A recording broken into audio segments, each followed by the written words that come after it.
Washing machine की spin motor कैसे बदलें और इसको बदलते वक्त हमें किन किन बातों का ध्यान रखना चाहिए, तो आइए आज इस वीडियो में देखते हैं। पूरा वीडियो को बड़ा ध्यान से देखिएगा और पसंद आए तो इसको लाइक भी कीजिएगा।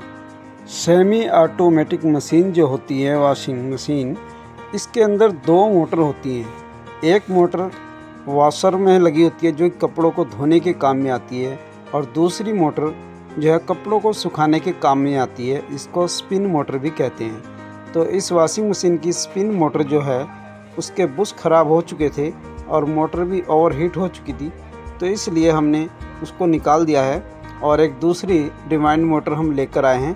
तो इसको फिट करने से पहले आइए हम सबसे पहले इसको टेस्ट करेंगे सीरीज़ में, इसके कनेक्शन चेक करेंगे और इसको चेक करने के बाद में ही इसमें फ़िटिंग करेंगे।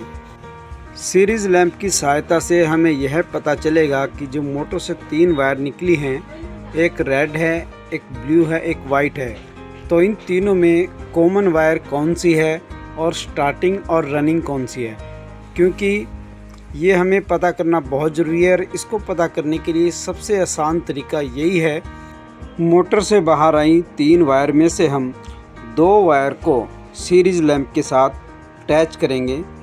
पहले 2 को करेंगे, फिर उसके बाद दूसरी 2 को करेंगे। तो इस तरीके से जिन 2 वायर के बीच में लैंप बहुत स्लो जलता है, तो वह दोनों वायर स्टार्टिंग और रनिंग है, यानी कि वह दोनों वायर जो है हमारे कैपेसिटर को जाने वाली हैं। और जो 3rd वायर बची है वही कॉमन है, क्योंकि कॉमन वायर को जांचना बहुत ज़रूरी है, चाहे स्पिन की मोटर हो चाहे वॉशर की मोटर हो। आप देख रहे हैं रेड और ब्लू वायर को जब हम सीरीज़ लैंप से अटैच कर रहे हैं तो यहाँ पर बल्ब बहुत स्लो जल रहा है, यानी कि हमारी वाइट वायर जो है वो कॉमन वायर है और रेड और ब्लू जो है हमारी ये स्टार्टिंग और रनिंग है। ये नीली और लाल जो वायर है यही कैपेसिटर को जाने वाली है, और ये जो वाइट वायर है सफ़ेद वाली यही हमारी कॉमन वायर है। तो आइए अब हम इसको कैपेसिटर लगा देते हैं, रेड और ब्लू में कैपेसिटर को अटैच करके, और वाइट को हम कॉमन मान लेते हैं, इसलिए इसमें एक गांठ लगा देते हैं और हम इसको चेक करेंगे। 6 MFD का कैपेसिटर मैंने इसके साथ में देखिए अटैच कर दिया है, और जैसे ही हम इस कैपेसिटर को अटैच करके अच्छे से जॉइंट लगा के और इसको सप्लाई देंगे तो ये मोटर रन करने लगेगी, और उससे हमें पता लगेगा भी किस साइड क्लॉकवाइज घूम रही है या एंटी क्लॉक घूम रही है। तो ये भी हम चक्कर सीधे उल्टे कर सकते हैं, आप आसानी से कर पाएंगे।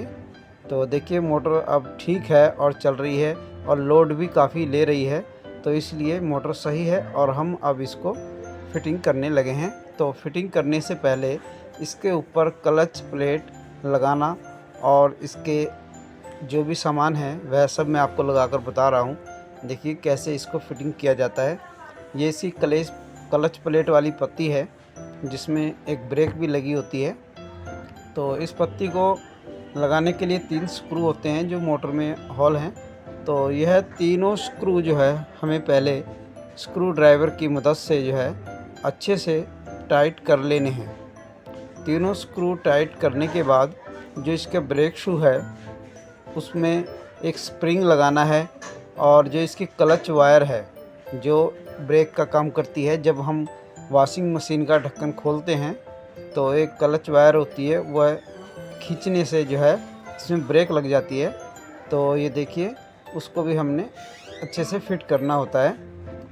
ये देखिए ये क्लच की जो है ब्रेक शू है, और इसके ऊपर ये एक वार्सल लगती है, PVC वार्सल होती है जो कि इसके व्हील को जो है अच्छे से फिक्स रखती है।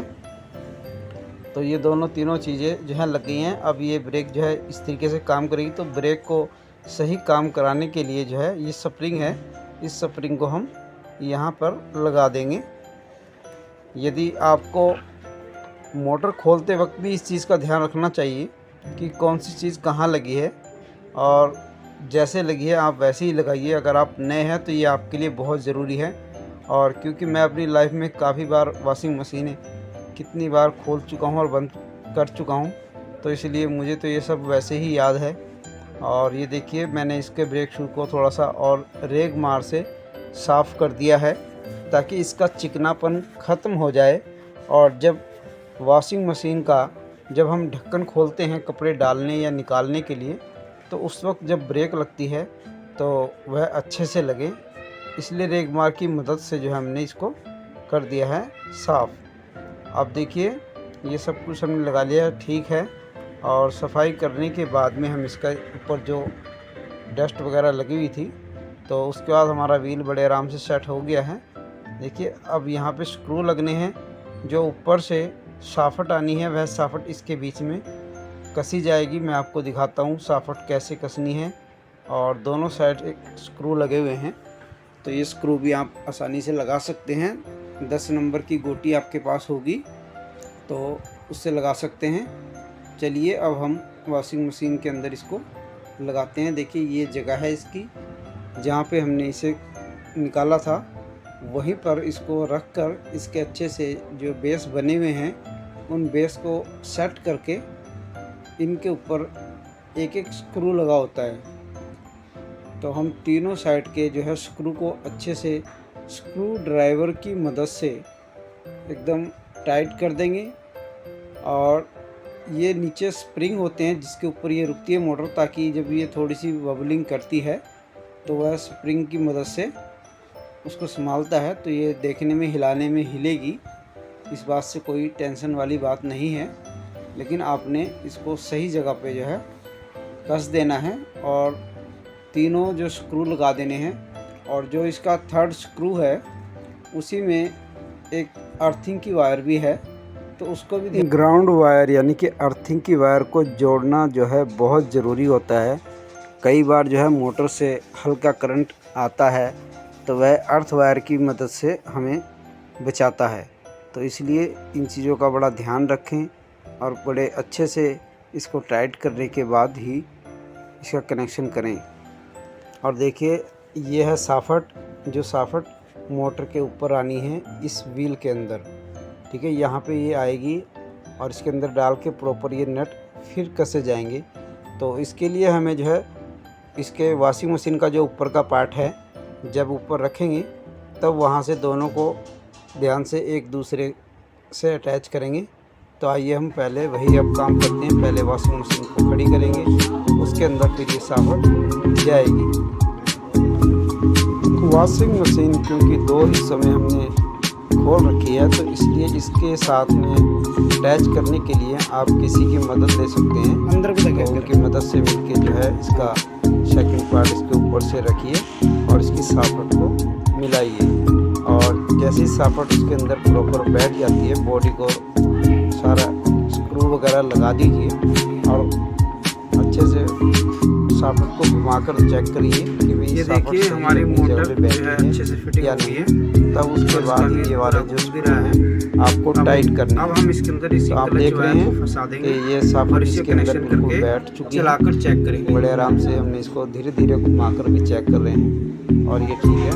तो अब हम इसकी वायर का कनेक्शन करते हैं और मोटर को चेक करते हैं। तो जैसे ही हम स्विच ऑन करेंगे, यहाँ से ये स्विच हम ऑन कर दिए हैं।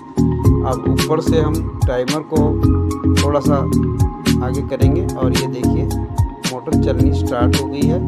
स्पिन अपनी जगह पे सही तरीके से काम कर रहा है। ये देखिए मैं आपको खोल कर दिखा रहा हूँ, तो ये देखिए बिल्कुल व्हील जो है सही चल रहा है। तो आज का वीडियो आपको कैसा लगा, प्लीज़ इस वीडियो में आपको जो भी चीज़ अच्छी लगी हो उसके लिए आप एक मुझे प्यारा सा कमेंट कर दीजिए। मिलते हैं अगली नई वीडियो में, तब तक के लिए अल्लाह हाफिज़, अल्लाह निगहबान।